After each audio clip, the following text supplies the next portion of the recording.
Welcome to Ren Sports. Subscribe and hit the bell icon. Noong huling bahagi ng Disyembre, ang pagkakabangga niya kay Renz Abando ay nagdulot ng spinal injury para sa high-flying Red Booster star, na naging dahilan upang hindi siya makaligtaan ng 18 laro. Para sa insidente, si An Yuko ay pinagmulta ng 3 milyong Korean won, sa kung ano ang maaari lamang ilarawan bilang isang serye ng mga hindi magandang kaganapan.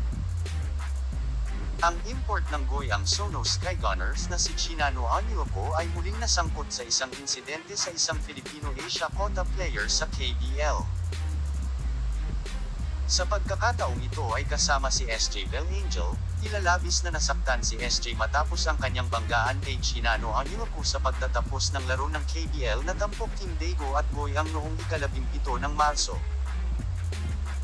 Sa laro ng linggo na itinampok ang Skygunners at ang Daegu Kogas Pegasus, sinubukan ni Bell Angel ang isang game-winning na floater para sa Kogas, kasama si An Yuko na tumalon upang makipaglaban.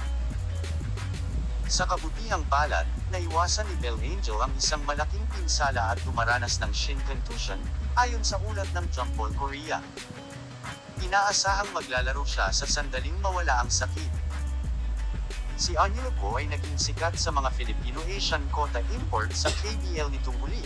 Mga ka-Ren Sports, anong masasabi niyo sa import ng Goyang Sono?